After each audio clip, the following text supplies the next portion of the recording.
നമസ്കാരം. നമ്മൾ out of ഫോക്കസിൽ നിന്ന് ആദ്യം സംസാരിക്കുന്നത് വെള്ളാപ്പള്ളി നടേശൻ ഈ തെരഞ്ഞെടുപ്പ് ഫലം പുറത്തു വന്നതിന് ശേഷം നിരന്തരമായി നടത്തുന്ന ചില സ്റ്റേറ്റ്മെൻറ്റ്സിനെ കുറിച്ചാണ്. അതായത് ഇടതുപക്ഷ ജനാധിപത്യ മുന്നണിയും ഒപ്പം UDFും വലിയ തോതിൽ ന്യൂനപക്ഷങ്ങളെ പ്രീണിപ്പിക്കുന്ന സമീപനമെടുക്കുകയും ഭൂരിപക്ഷ സമുദായത്തെ ചവിട്ടി പുറത്താക്കുകയും ചെയ്യുന്നു എന്നാണ് അദ്ദേഹത്തിൻ്റെ ആരോപണം. ഏറ്റവും അവസാനം രാജ്യസഭാ സീറ്റുകൾ തീരുമാനിച്ചപ്പോൾ CPIയും ഒപ്പം UDF ആയാലും കൊള്ളാം LDF ആയാലും കൊള്ളാം അതെല്ലാം ന്യൂനപക്ഷ സമുദായക്കാർക്ക് കൊടുക്കുന്ന തീരുമാനമെടുത്തു. അപ്പോൾ ഭൂരിപക്ഷം അവഗണിക്കപ്പെട്ടു എന്നാണ്.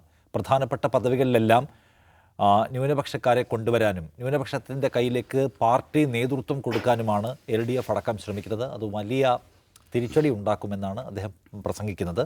അല്ലെങ്കിൽ ഇന്നിപ്പോൾ കേരള കൗമുദി ദിനപത്രത്തിൽ അദ്ദേഹം വേലി കെട്ടാൻ മാത്രമാണ് നാം വിധിക്കപ്പെട്ടവർ എന്ന തലക്കെട്ടിലുള്ള ഒരു ലേഖനവും എഴുതിയിട്ടുണ്ട്.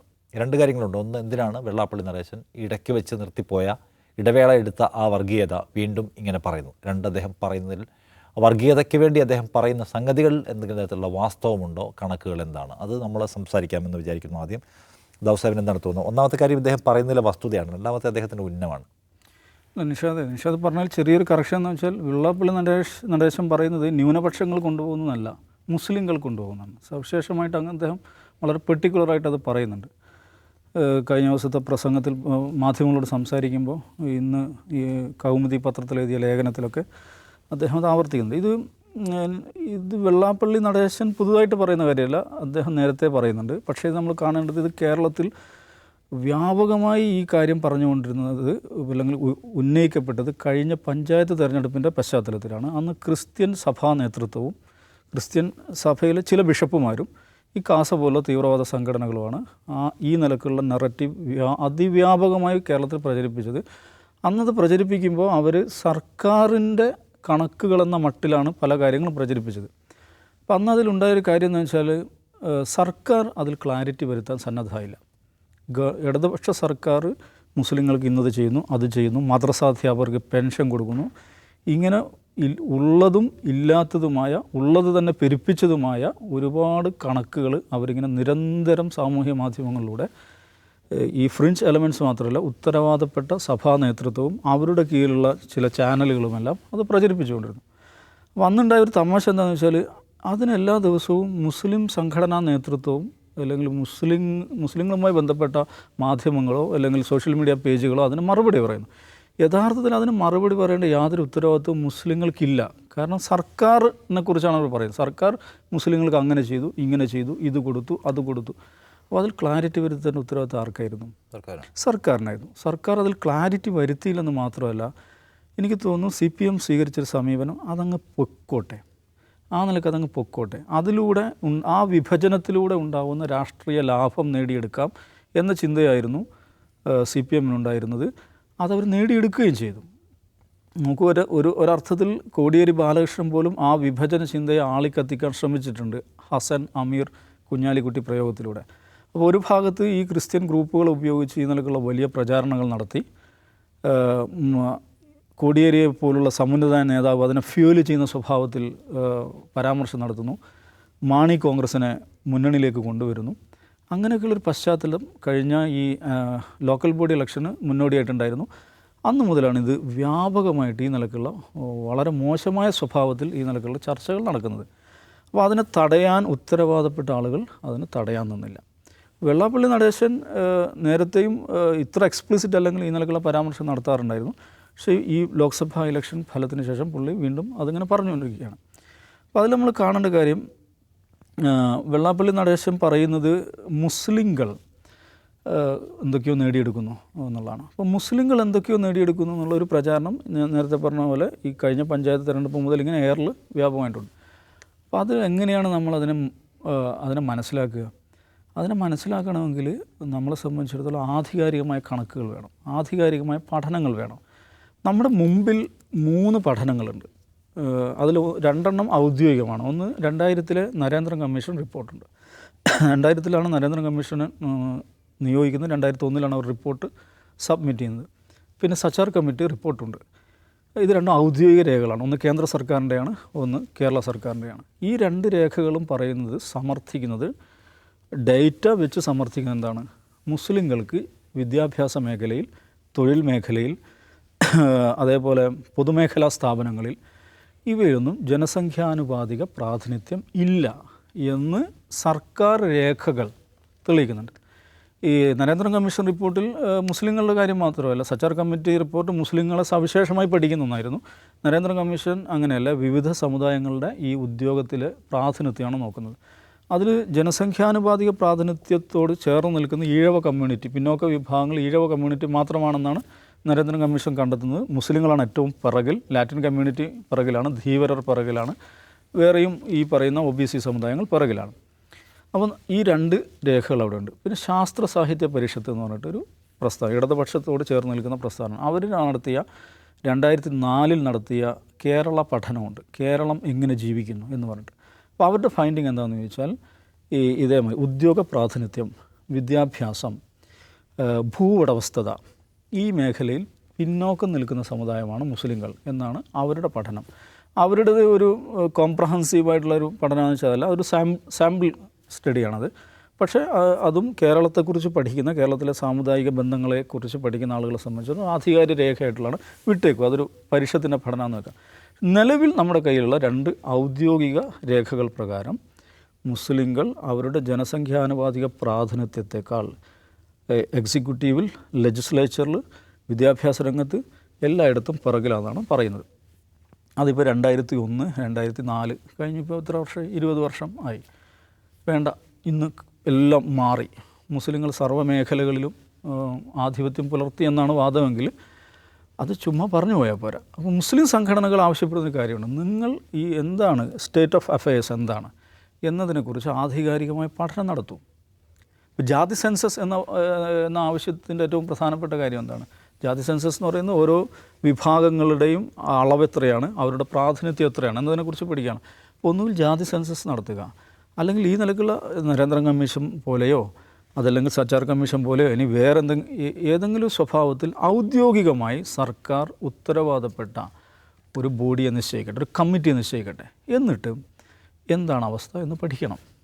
അതാണ് ഇതിനുള്ള പരിഹാരം. അല്ലാതെ എല്ലാ ദിവസവും ഇതിങ്ങനെ പറഞ്ഞുകൊണ്ടിരിക്കുമ്പോൾ സർക്കാരിനെക്കുറിച്ചാണ് പറയുന്നത് എന്നിട്ട് പോലും സർക്കാർ അതിൽ വിശദീകരണം നൽകാതിരിക്കുക. വെള്ളാപ്പള്ളി നടേശൻ്റെ കാര്യത്തിൽ മറ്റൊരു കാര്യം കൂടെ ഉണ്ട്. അദ്ദേഹം സർക്കാരിൻ്റെ ഒരു ഉത്തരവാദപ്പെട്ട സമിതിയുടെ അധ്യക്ഷനാണ്. എന്താണ് ആ സമിതിയുടെ ലക്ഷ്യം?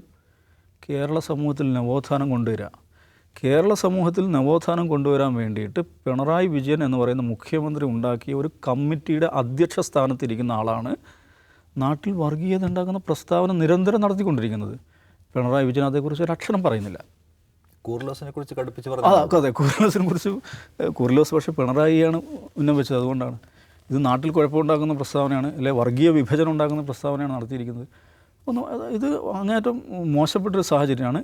അപ്പം കഴിഞ്ഞ ദിവസം പത്രസമ്മേളനത്തിൽ അദ്ദേഹം ചിലത് പറയുന്നു.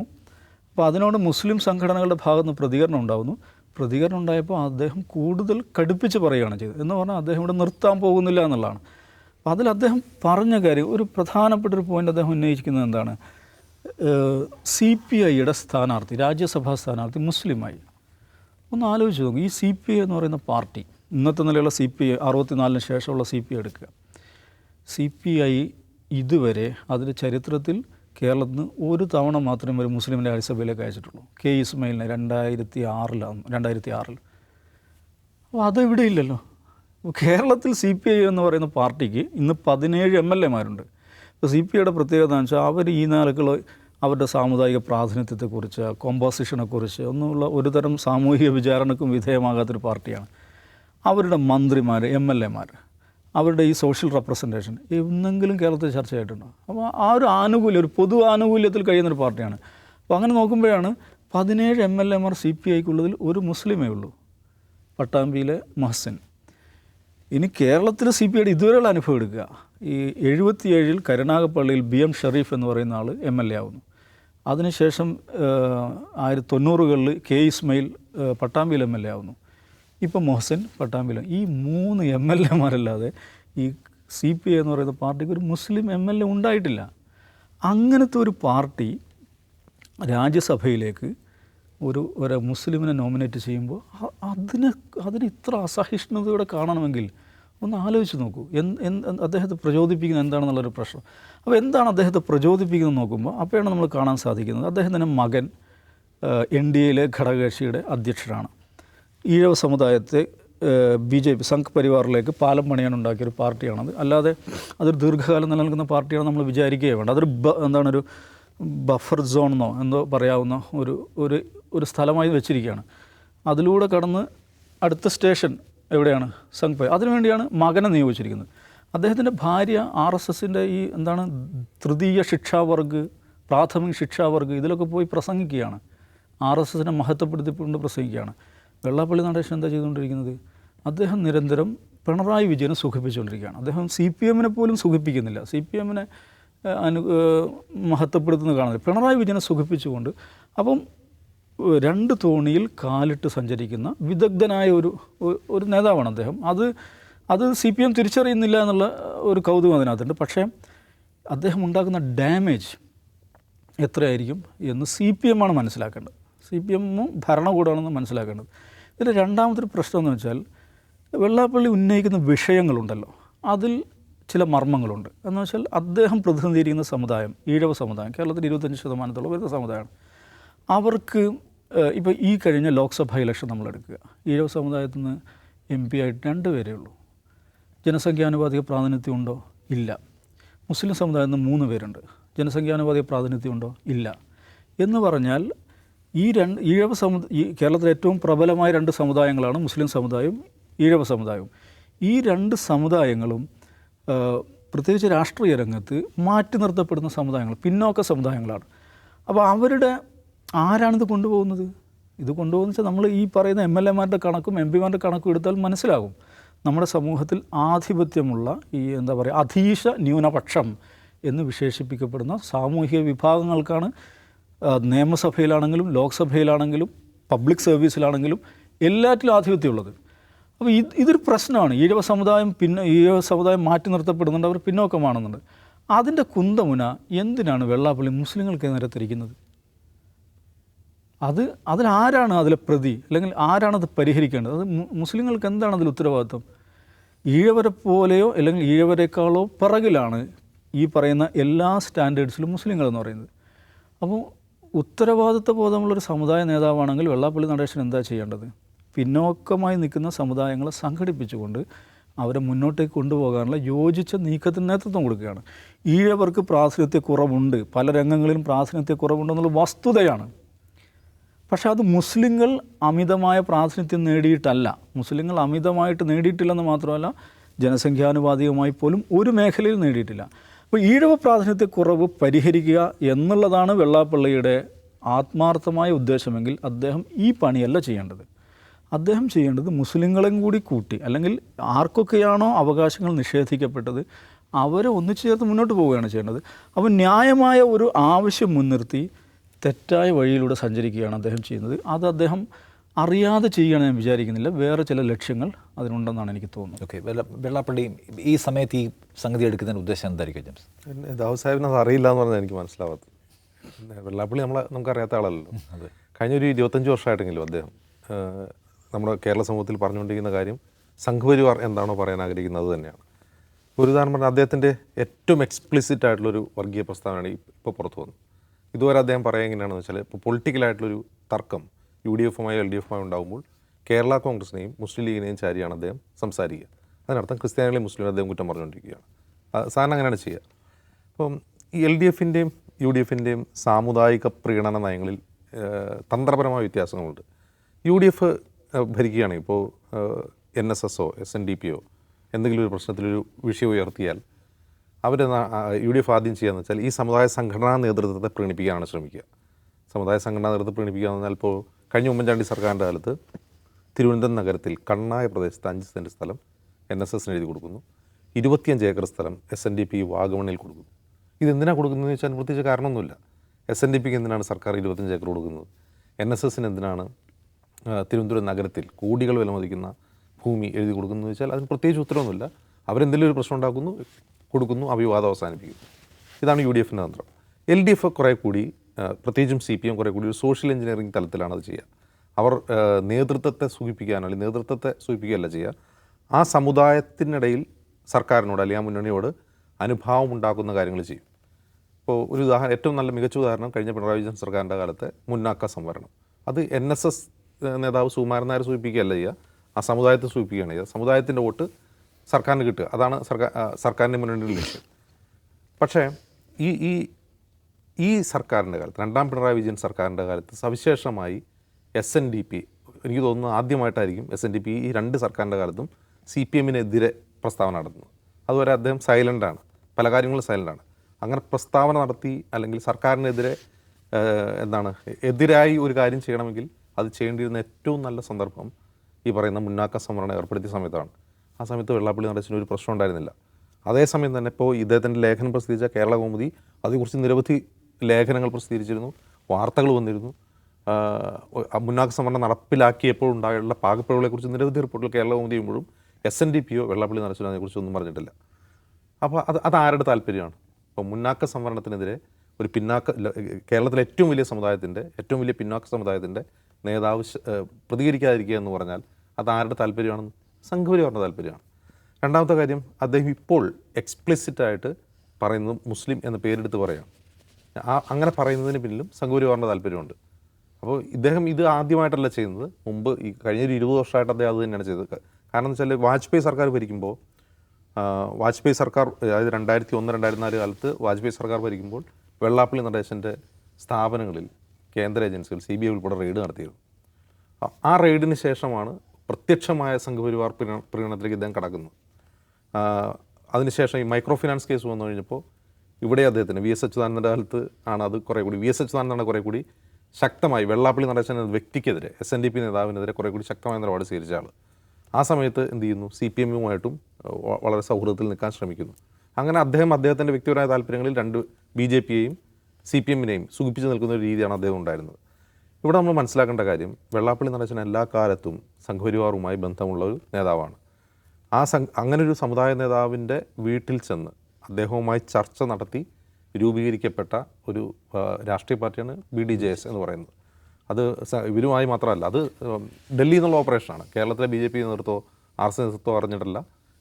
പ്രതീഷ് വിശ്വനാഥൻ എന്ന് പറയുന്ന കേരളത്തിലെ സംഘപരിവാർ സംഘടനകളിലൊന്നും തന്നെ സാന്നിധ്യമില്ലാത്ത RSSകാരൻ നേരിട്ട് ചെന്ന് അദ്ദേഹത്തിൻ്റെ കാർമ്മികത്വത്തിൽ ഉണ്ടാക്കിയെടുത്തൊരു പാർട്ടിയാണ്. ആ പാർട്ടി ഉണ്ടാക്കാനിടയായ വേറൊരു സാമൂഹിക സാഹചര്യങ്ങൾ കൂടിയുണ്ട്. 2007 മുതൽ നമ്മുടെ സംസ്ഥാനത്ത് വ്യാപകമായി നടന്നു വരുന്ന ലവ് ജിഹാദ് പ്രചാരണം, അതിൻ്റെ ഉപോൽപ്പന്നമാണ് ആ പാർട്ടി. അതിൻ്റെ ഉപോൽപ്പന്നം എന്ന് പറയുമ്പോൾ ഈ ലവ് ജിഹാദ് എന്ന് പറയുന്ന പ്രചാരണം തെറ്റാണ്, അത് കള്ളമാണ് എന്ന് ഇന്ത്യയിലെ എല്ലാ ഏജൻസികളും കോടതികളും സ്ഥാപിക്കപ്പെട്ട ഒരു കള്ളം. ആ കള്ളത്തിൻ്റെ പുറത്ത് ഒരു പാർട്ടി രൂപീകരിക്കുക മാത്രമല്ല ചെയ്തത്, കേരളത്തിൽ വളരെ സൗഹാർദ്ദത്തിൽ ജീവിച്ചിരുന്ന രണ്ട് സമുദായങ്ങൾ, ഒന്ന് മുസ്ലിം സമുദായവും ഈഴവ സമുദായവും. അത് ഈ മലബാറിൽ മലബാറിനേക്കാൾ അത് കൂടുതൽ ദൃശ്യമാവുക തെക്കൻ കേരളത്തിലാണ്, പ്രത്യേകിച്ചും തൃശ്ശൂരിന് തെക്കോട്ടുള്ള ജില്ലകളിലാണെന്ന് മനസ്സിലാവുക. കാരണം ഈഴവരും മുസ്ലിങ്ങളും തമ്മിലുള്ള സാഹോദര്യം തന്നെ പറയാം. ഒന്ന് ഒരേ ജാതി ശ്രേണിയിലുള്ള രണ്ട് സമുദായങ്ങളാണ്, പരസ്പരം കൊടുക്കൽ വാങ്ങലുള്ള സമുദായമാണ്. അത്ര ഇടകലർന്ന് ജീവിക്കുന്ന രണ്ട് സമുദായങ്ങളെ തെറ്റിക്കുക എന്നുള്ളതായിരുന്നു സംഘപരിവാറിൻ്റെ ലക്ഷ്യം. ലവ് ജിഹാദ് വഴി അത് ഈ കഴിഞ്ഞൊരു 10-15 കൊല്ലം കൊണ്ട് അത് സാധ്യമായി. ആ വിടവിലാണ് ഈ BDJS എന്ന പാർട്ടി ഉണ്ടാകുന്നത്. ഇതിനെല്ലാം മൗനാനുവാദം നൽകുകയും ഇതിനെല്ലാം കാർമ്മികത്വം വഹിക്കുകയും ചെയ്ത ആളാണ് വെള്ളാപ്പള്ളി നടേശൻ. അപ്പോൾ അതിൻ്റെ ഗുണഫലം, ഇപ്പോൾ ഈ ലവ് ജിഹാദ് പ്രചാരണത്തിൻ്റെ ഗുണഫലം BDJS രൂപീകരിച്ചതല്ല ഉണ്ടായത്, ഈ ലോക്സഭാ തെരഞ്ഞെടുപ്പിലാണ് ഉണ്ടായത് സംഘപരിവാറിന്. അതിൻ്റെ ഏറ്റവും നല്ല റിസൾട്ടാണ് ആറ്റിങ്ങലിൽ V മുരളീധരൻ്റെ വോട്ട് വർധനയിലുണ്ടായത്, ആലപ്പുഴയിൽ ശോഭാ സുരേന്ദ്രൻ്റെ വോട്ട് വർധനയിലുണ്ടായത്. ഇത് അവിടെ മാത്രമല്ല മലബാറിലും അത് ദൃശ്യമാവുന്നു എന്നുള്ളതാണ് ഏറ്റവും അപകടകരം. ഈ റിഫ്റ്റ് ഉണ്ടാകുന്നതോടുകൂടി സംഭവിക്കുന്നത് എന്താണെന്ന് വെച്ചാൽ, ഈ ഒലിച്ചു പോകുന്ന ഈ CPM-നോട് ഈ മുസ്ലിം പ്രീണനം എന്ന സംഘപരിവാർ പ്രചാരണം SNDP ഏറ്റുപിടിക്കുമ്പോൾ ഉണ്ടാകുന്ന ഏറ്റവും വലിയ ആഘാതം ലഭിക്കുന്നത് CPM-നാണ്. CPM-ൻ്റെ കോർ വോട്ട് ബാങ്ക്. ഞാൻ ഒറ്റ ഒരു ഉദാഹരണം പറയാം. ഈ ലോക്സഭാ റിസൾട്ട് വന്ന അന്ന് വൈകിട്ട് സ്പെഷ്യൽ എഡിഷൻ നടക്കുകയാണ്. CPM-ൽ അത്യാവശ്യം കാര്യവിവരമുള്ളൊരു നേതാവാണ് അഡ്വക്കേറ്റ് K അനിൽകുമാർ, കോട്ടയംകാരനാണ് അദ്ദേഹം ഈ തോൽവിയോട് അദ്ദേഹത്തിൻ്റെ പ്രതികരണം ഞാൻ വളരെ കൗതുകത്തോടെ കേട്ടിരിക്കുകയായിരുന്നു. അദ്ദേഹം പറഞ്ഞെന്താണെന്നറിയോ? ഇന്ത്യയിൽ മോദിയുടെ ന്യൂനപക്ഷങ്ങളോട് മോദി സർക്കാർ കാണിക്കുന്ന അതിക്രമങ്ങൾക്കെതിരെ CPM അതിശക്തമായ നിലപാട് സ്വീകരിച്ചു. അതിനെതിരെ രാഷ്ട്രീയമായ പോരാട്ടം നടത്തി. പക്ഷേ മുസ്ലിം സമുദായം ഞങ്ങൾ വോട്ട് ചെയ്തില്ല. രണ്ടാമത്തെ അദ്ദേഹം പറയുന്നൊരു കാര്യം, ഇതിനപ്പോൾ മറ്റിടങ്ങളിൽ പ്രത്യാഘാതങ്ങൾ ഉണ്ടാവുമല്ലോ. മറ്റിടങ്ങളിൽ പ്രത്യാഘാതം ഉണ്ടാകുമല്ലോ. അതായത് ഇങ്ങനെ ഈ രാഷ്ട്രീയ നിലപാട് സ്വീകരിച്ചുകൊണ്ട് മുസ്ലിം ഇതര സമുദായങ്ങൾ ഞങ്ങൾക്കെതിരെ തിരിഞ്ഞു എന്നാണ് അദ്ദേഹം പറയാതെ പറയുന്നത്. അപ്പോൾ ഇങ്ങനൊരു തോന്നൽ സി പി എമ്മിൻ്റെ സമുന്നതനായ ഒരു നേതാവിന് തന്നെ ഉണ്ടെങ്കിൽ അതിൻ്റെ അണികളിൽ എത്രമാത്രം ഉണ്ടാവും? അവർ വിചാരിക്കുന്നത്, അതായത് ഞങ്ങൾ മുസ്ലിം പ്രീണനം നടത്തുകയാണെന്ന് അവർ സ്വയം കരുതുകയാണ്. അങ്ങനെ മുസ്ലിം പ്രീണനം നടത്തി കഴിഞ്ഞാൽ ഈ പറയുന്ന മുസ്ലിം ഇതര സമുദായങ്ങൾ, പ്രത്യേകിച്ചും ഈ പിന്നോക്ക ഹൈന്ദവ സമുദായങ്ങൾ ഞങ്ങൾക്കെതിരെ തിരിയുമെന്ന് അവർ കരുതുകയാണ്. അതായത് ഞങ്ങൾ ചെയ്തൊരു തെറ്റായ രാഷ്ട്രീയ നിലപാടായിരുന്നു, അതിൻ്റെ തിരിച്ചടിയാണ് ഈ ലോക്സഭാ തെരഞ്ഞെടുപ്പിൽ നടക്കുന്നതെന്ന് പാർട്ടി അണികൾ, പാർട്ടി നേതാക്കൾ ചിന്തിക്കുന്നുവെങ്കിൽ സാധാരണക്കാരായ പിന്നോക്ക ഹിന്ദു വിഭാഗങ്ങൾ എങ്ങനെയായിരിക്കും ചിന്തിക്കുക? ഇതാണ് ഒരു പ്രശ്നം. പിന്നെ ഈ പറയുന്ന ഏത് കുപ്രചാരണങ്ങൾക്കും സ്വീകാര്യത ലഭിക്കുന്ന ഒരു സാഹചര്യമുണ്ട്. ഇപ്പോൾ ഉദാഹരണത്തിന് ഗുജറാത്ത് കലാപം ഉണ്ടായത് എങ്ങനെയാണെന്ന് വെച്ചാൽ, ഗുജറാത്തിലെ ദലിത് വിഭാഗങ്ങളോട് സംഘപരിവാർ പറഞ്ഞു കൊടുത്തത് നിങ്ങളുടെ ഈ പിന്നോക്കാവസ്ഥയ്ക്ക് കാരണം, നിങ്ങളുടെ ഈ ദൈന്യതയ്ക്ക് കാരണം എന്താ അവന്മാരാണ് എന്ന് കാണിച്ചിട്ട് ആ കലാപം നടത്തിയത്. ആ കലാപത്തിൻ്റെ മുന്നണി പോരാളികളായിരുന്ന അപ്പോൾ അശോക് മാച്ചി നമുക്ക് ഓർമ്മയുണ്ടല്ലോ. അശോക് മാച്ചിയൊക്കെ അവിടുത്തെ ദലിതരാണ്. അപ്പോൾ അയാൾ വാളെടുത്ത ആളെ കൊല്ലാൻ പോകുന്നത് എന്തിനാണ്? അവരോട് വിശ്വ ഹിന്ദു പരിഷത്ത് പറഞ്ഞു കൊടുത്തത് അവന്മാരാണ് കാരണം എന്ന് പറഞ്ഞു കൊടുത്തുകൊണ്ടാണ്. ഇവിടെ സമാനമായ സിറ്റുവേഷൻ ഉണ്ടാകുന്നു. ഇവിടെ ഇപ്പോൾ ഈഴവർ എന്ന് പറയുന്നത് ഞാൻ പലപ്പോഴായി പറഞ്ഞിട്ടുണ്ട്, ഈഴവർ ഏറ്റവും കൂടുതൽ വഞ്ചിക്കപ്പെട്ട ഒരു സമുദായമാണ്. മുസ്ലിം സമുദായത്തെ പോലെ തന്നെ രാഷ്ട്രീയമായി വഞ്ചിക്കപ്പെട്ട സമുദായമാണ്. അവർ ഇപ്പോൾ സർക്കാർ സർവീസിൽ അവർക്ക് ജനസംഖ്യാനുപാതിക പ്രാതിനിധ്യമുണ്ട്. പിന്നോക്ക വിഭാഗങ്ങളിൽ പോലും രാഷ്ട്രീയമായ പ്രാതിനിധ്യം അത് പാർട്ടികളിലാവട്ടെ, രാഷ്ട്രീയ പാർട്ടികളിലാവട്ടെ, മുന്നണികളാവട്ടെ അവർക്ക് ലഭിക്കാറില്ല. അപ്പോൾ എം പിമാരുടെ കണക്ക് പറഞ്ഞു, എം എൽ എമാരെ അവസ്ഥ എടുത്ത് നോക്ക്. യു ഡി എഫിലാവട്ടെ എൽ ഡി എഫിലാവട്ടെ ബി ജെ പി ആ മേഖലയിലാണ് ശ്രദ്ധ കേന്ദ്രീകരിക്കുന്നത്. അവർ വഞ്ചിക്കപ്പെട്ടിട്ടുണ്ടെന്ന് ബി ജെ പിക്ക് അറിയാം. എങ്കിൽ അവരിലേക്ക് ഈ അവരുടെ വഞ്ചനയെക്കുറിച്ച് നിരന്തരം പറയും. ഇരു മുന്നണികളാൽ വഞ്ചിക്കപ്പെട്ട സമുദായമാണ് നിങ്ങളെ ഞങ്ങളാണ് നോക്കുന്നത്. അവരുടെ സംസ്ഥാന അധ്യക്ഷൻ ആ സമുദായത്തിൽ നിന്നാണ്, അവർക്ക് സമീപകാലത്തുണ്ടായ ഒരു കേന്ദ്ര സഹമന്ത്രി ആ സമുദായത്തിൽ നിന്നാണ്. അപ്പോൾ അവരിൽ മാത്രം ശ്രദ്ധ കേന്ദ്രീകരിച്ച് അവിടെ നിന്ന് പരമാവധി രാഷ്ട്രീയ ലാഭം നേടാനാണ് നോക്കുന്നത്. അവിടെ ശ്രദ്ധിക്കേണ്ട ഒരു കാര്യം എന്ന് വെച്ചാൽ, ഇതിന് എന്താണ് ഈ ഇരുമ്പുലക്ക വിഴുങ്ങിയിട്ട് ചുക്ക് കാപ്പി പിടിച്ചൊരു കാര്യമില്ല. അത് സി പി എം മനസ്സിലാക്കണം, എൽ ഡി എഫ് മനസ്സിലാക്കണം. യു ഡി എഫ് അത് പണ്ടേ മനസ്സിലാക്കാത്തതിൻ്റെ തിരിച്ചടി അവർക്ക് ലഭിക്കുന്നുണ്ട്. ഇരുമ്പലൊക്കെ വിഴുങ്ങിയിട്ട് ചുക്ക് കാപ്പി കുടിച്ചാണെങ്കിൽ അത് ജയിക്കില്ല. അത് ചെയ്യേണ്ടത് എന്താണോ അതിൻ്റെ പരിഹാരം അത് ചെയ്യണം. അതിൻ്റെ പരിഹാരം ഇതാണ്: ഏത് സമുദായങ്ങൾക്കാണോ രാഷ്ട്രീയമായ പ്രാതിനിധ്യമോ അല്ലെങ്കിൽ ഉദ്യോഗസ്ഥ പ്രാതിനിധ്യമോ ഇല്ലാത്തത് അത് കണ്ടറിഞ്ഞ് ചെയ്യാൻ ശ്രമിക്കണം. അത് ശ്രമിക്കാതിരുന്നാലുള്ള പ്രശ്നം എന്ന് വെച്ചാൽ ഈ പറയുന്ന രീതിയിലുള്ള ഈ വ്യാജ പ്രചാരണങ്ങൾ. ഈ വ്യാജ പ്രചാരണങ്ങളെ കുറിച്ച് പറയുന്നതിൻ്റെ കാരണം ഇത് ഇന്നും ഇന്നലെ തുടങ്ങിയതല്ല. കഴിഞ്ഞ് 10-15 വർഷമായിട്ട് സോഷ്യൽ മീഡിയ വഴിയും അല്ലാതെയും ഈ വ്യാജ പ്രചാരണം തുടർന്നുകൊണ്ടിരിക്കുകയാണ്. 15 കൊല്ലം സംഘപരിവാറുടെ പണിയെടുത്ത് അവരുണ്ടാക്കിയ ഒരു നറേറ്റീവ് ഉണ്ട്. ആ നറേറ്റീവ് വിശ്വസിക്കുന്ന ഒരുപാട് ആളുകളുണ്ട് ഈ കേരളത്തിൽ. അതുകൊണ്ടാണ് ഞാൻ പറയുന്നത്, തമിഴ്നാട്ടിലേക്കാൾ BJP ഭരിക്കാൻ ഏറ്റവും സാധ്യത കൂടുതലുള്ള അർഹതയുള്ള സംസ്ഥാനം, അർഹത മാത്രമല്ല സാധ്യതയുമുള്ള സംസ്ഥാനം കേരളമാണ്. തമിഴ്നാട്ടിൽ ഇപ്പോഴും ഒരു MP അവർക്ക് ഉണ്ടായിട്ടില്ല. ഈ തെരഞ്ഞെടുപ്പിലും ഇവിടെ ഒരെണ്ണം ഉണ്ടായി. അപ്പോൾ ഇത് ഏറ്റവും കൂടുതൽ അപകടമുണ്ടാക്കാൻ പോകുന്നത് CPM എന്ന പാർട്ടിക്കാണ്. ഇത് നമ്മളെ അവരെത്ര പെട്ടെന്ന് തിരിച്ചറിയുന്നു അത്രയും ഞാൻ പറയുന്നത് വെച്ചാൽ CPM അതിന് അപകടം ഉണ്ടാകുമെന്ന് പറഞ്ഞാൽ CPM റീപ്ലേസ് ചെയ്യാൻ പോകുന്നത് BJP ആണ്. ഞാൻ മുമ്പ് ഒരു ഔട്ട് ഓഫ് ഫോക്കസിൽ പറഞ്ഞു, ഒരു സ്വിച്ച് ഇട്ടാൽ അണികൾ ചിലപ്പോൾ BJPയിലേക്ക് ഒഴുകിപ്പോകുന്ന ഒരു സാഹചര്യം CPM ഉണ്ടാകും എന്ന് പറഞ്ഞാൽ എന്നെ കുറേ പേര് വിമർശിച്ചിരുന്നു. CPM പ്രവർത്തകരായ CPM അനുഭാവികളൊരു അങ്ങനെ പറയാൻ കൊള്ളാവോ? CPM വോട്ട് ചെയ്യുന്നവരെ നാളെ BJPയിലേക്ക് ഒഴുകിപ്പോകുന്നവർ എന്ന് പറയാൻ കൊള്ളാവോ എന്ന് പറഞ്ഞാൽ ആ പറഞ്ഞവർ കൂടിയുള്ള മറുപടിയാണ്. അതിൻ്റെ ഒരു ടെസ്റ്റ് ഡോസാണ് ആറ്റിങ്ങലിലും ആലപ്പുഴയിലും മലബാറിലെ CPM പാർട്ടി കോട്ടകളിലും നാം കണ്ടത്. യെസ്, അത് ഗൗരവതരമായ സാഹചര്യമാണ്. CPM അതിനെ എന്തുമാത്രം ക്രിയാത്മകമായി അഡ്രസ്സ് ചെയ്യുമെന്ന് നോക്കണം. വെള്ളാപ്പള്ളി നടേശൻ ചില പ്രത്യേക ഉദ്ദേശങ്ങളോടെയാണ് ഈ വ്യാജം പറയുന്നത്. അദ്ദേഹം വസ്തുത മനസ്സിലാക്കാനോ തിരുത്താനോ സാധ്യതയില്ല. അതിനകത്ത് തിരുത്താൻ ബാധ്യതയുള്ള സർക്കാരിനാണ്. സർക്കാർ അത് ചെയ്യുമോ എന്നാണ് നാം ഉറ്റുനോക്കുന്നത്.